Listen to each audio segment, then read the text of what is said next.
Hello दोस्तों, नमस्कार। आज हम हिंदी साहित्य के अंतर्गत छायात्तर काव्य को पढ़ेंगे।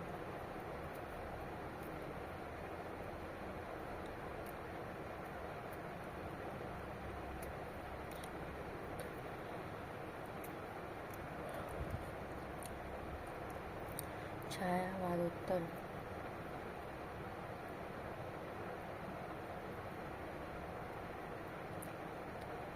अपने सामान्य अर्थ में छायावाद के उत्तर चरणपात के चरण का बोध कराता है, किंतु प्रयोग की दृष्टि से इसके अंतर्गत छायावादोत्तर उपरांत रचित व्यक्ति गीतों तथा राष्ट्रीय सांस्कृतिक गीतों की वह धारा आती है जिसे यौवन और मस्ती का काव्य कहा जाता है। यहाँ महावीर प्रसाद द्विवेदी जी का कथन ज़्यादा सही लगता है कि मस्ती का यह काव्य भारतीय इतिहास की उस दौर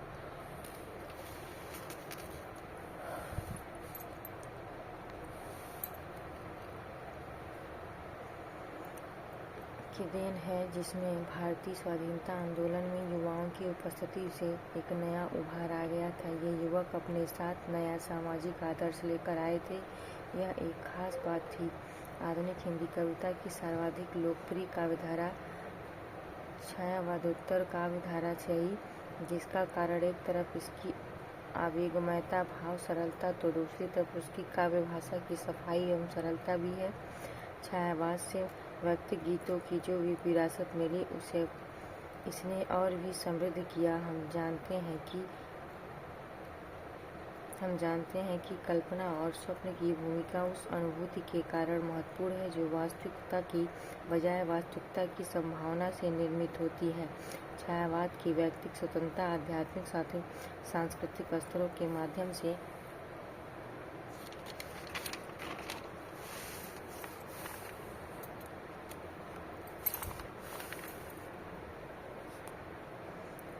अपने राजनीतिक सामाजिक आशयों को प्रस्तावित करती है। इस कारण छायावादी रचनाओं में यथार्थ आदर्शोन्मुख होकर ही ग्राह्य होता है। परंतु 1930 से 31 ईस्वी से भारतीय राजनीति में परिवर्तन आने शुरू हो जाते हैं। एक ओर जहां बड़े राजनीतिक आंदोलन अधूरे रह जाते हैं या किसी समझौते पर खत्म हो जाते हैं, वहां जमीनी स्तर के कई किसान मजदूर आंदोलन व अन्य जन आंदोलन अपने हितों और उद्देश्यों को राजनीतिक स्वतंत्रता से स्पष्टता जोड़कर देखने लगते थे। इन युवाओं में नई आशा और नई चेतना की नई लहर दौड़ रही थी, जिसके प्रभाव स्वरूप जवाहरलाल नेहरू, सुभाष चंद्र बोस और भगत सिंह जैसे युवा नेता लोकप्रिय हो रहे थे। आध्यात्मिक सांस्कृतिक अपील न होकर विशुद्ध राजनीतिक सामाजिक अपील थी। इन परिस्थितियों में यथार्थ और पुराने आदर्श के बीच का समीकरण भी बदला और अब आदर्श और यथार्थ के बीच एक फाक पैदा हो गई।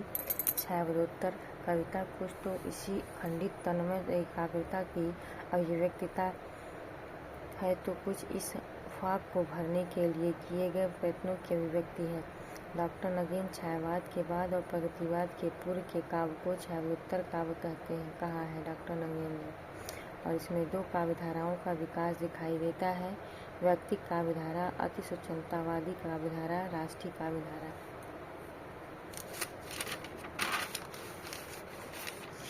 व्यक्तिक काव्यधारा।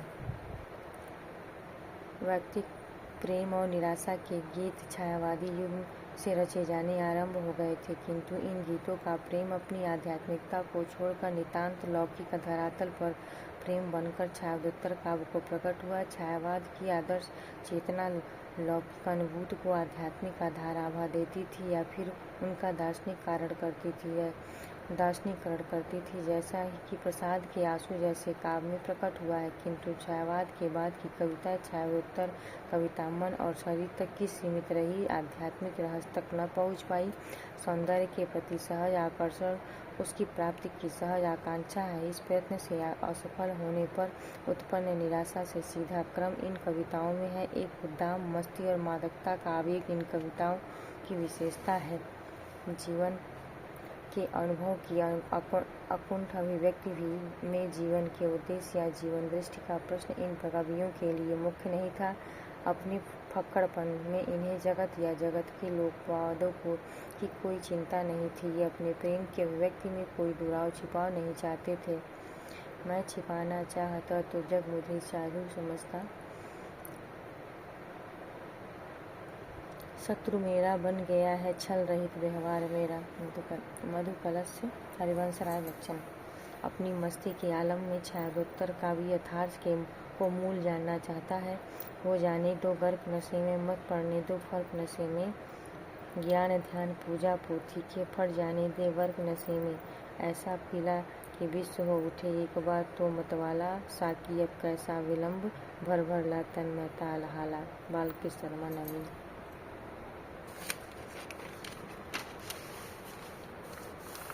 साकी माने शराब पिलाने वाली, मैं माने शराब, रिंद माने प्याला, मैं खाना माने मदिरालय, हाला माने खुमारी सुरूर। मस्ती नशे और खुमार के इस काव्य में सर्वाधिक लोकप्रिय व्यक्ति हरिवंश राय बच्चन की मधुशाला में हुई। इसके प्रभाव के कारण कई बार व्यंग्य से इस काव्यधारा को हालावाद कहा जाता है। हरिवंश राय बच्चन अपनी मधुशाला में लिखते हैं, मेरे अधरों पर हो अंतिम वस्तु तुलसी दल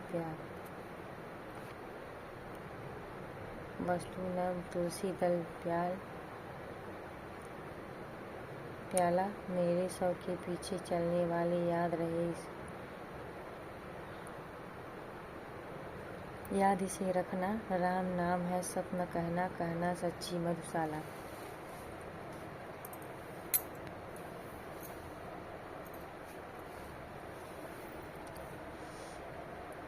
मुसलमान और हिंदू दो हैं, एक मगर उनका हाला, एक मगर उनका मदिरालय, एक मगर उनका प्यारा। दोनों रहते एक न जब, तब मंदिर मस्जिद में जाते, बैर बढ़ाते मंदिर मस्जिद मेल कराती मधुशाला। आचार्य भजय प्रसाद द्विवेदी ने इस संबंध में कहा है, वस्तुतः यह हाला एक प्रतीक मात्र है जो तत्कालीन झूठी आध्यात्मिकता के प्रतिवाद का प्रतीक मात्र था। मूलतः बच्चन की कविता मस्ती उमंग और उल्लास की कविता है। इस असंकुचित आत्मकेंद्रित मस्ती का एक और रूप भगवती चरण वर्मा की कविताओं में दिखाई पड़ता है। हम दीवानों की क्या हस्ती, आज यहाँ कल वहाँ चली, मस्ती का आलम साथ चला, हम धूल उड़ाते जहाँ चले। भगवती चरण वर्मा।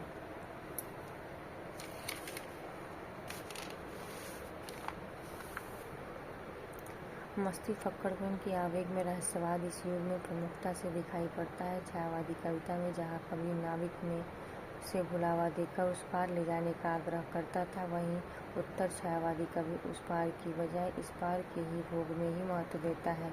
इस पार प्रिय मधुर है तुम हो, उस पार न जाने क्या होगा। हरिवंश राय बच्चन। छायावादी व्यक्तिक प्रेम गीतों से छायावोत्तर कविता का यह महत्वपूर्ण अंतर है। यह लौकिक धरातल के प्रेम और उससे उत्पन्न उल्लास, मस्ती, मादकता, निराशा, कुंठा की कविता। यहाँ ध्यान देने की बात है कि इस व्यक्तिक काव्यधारा में पराजय और निराशा का जो स्वर है उसका कारण सिर्फ प्रेम की असफलता नहीं, यह जीवन के अन्य संदर्भों से भी जुड़ा है। कुल मिलाकर छायावोत्तर जो व्यक्तिक काव्यधारा थी वो प्रेम, उल्लास, मस्ती, मादकता, निराशा, कुंठा, जीवन के अन्य संदर्भों से भी जुड़ा हुआ था। विजय देवनारायण शाही ने इस संदर्भ में इन व्यक्तिक काव्यधारा कवियों की तुलना अंग्रेजी के रोमांटिक कवि बायरन से की है। अंतर सिर्फ गंभीरता का है, क्योंकि छायावादी मूल्यों में टकराहट की क्राइसिस में इन कवियों ने की अपेक्षा खुमारी और जवानी का सहारा लिया, साथ ही बहुत गंभीर होकर गंभीरता को अपनाया। बच्चन की रूपोक्तियाँ दिनकर और भावुकता, दिनकर का रेहाटिक वक्तृत्व कला, कविता कहने का ढंग, वक्तृत्व कला, भगवती चरण वर्मा की लापरवाह दीवानगी, नवीन की बेचैनी, अंचल का उबाल, नरेंद्र शर्मा का उदात्त ऐश्वर्य, इन सब में गंभीरता के अभाव की छाया है। कुल मिलाकर लगता है कि अंग्रेजी के कवि बायरन के 50 टुकड़े कर दिए गए हों और उनमें से कुछ टुकड़े इन तमाम कवियों की जवानी में अलग अलग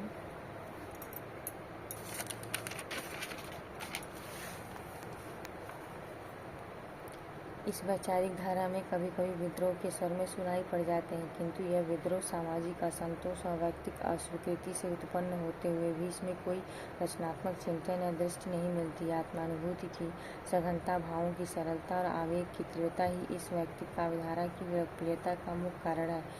इस काव्यधारा के मुख्य कवि कालक्रमानुसार निम्नलिखित हैं: भगवती चरण वर्मा 1903 से 1981, हरिवंश राय बच्चन 1907 से 2003, नरेंद्र शर्मा 1913 से 1991, रामेश्वर अंचल 1915 से 1996। एक थी व्यक्तिगत धारा। व्यक्तिगत धारा क्या है और किसने क्या माना, ये सारी चीज़ें अपनी कविताओं में क्या दर्शाया, ये दिखाया है। अब हम राष्ट्रीय काव्यधारा अगले वीडियो में पढ़ेंगे।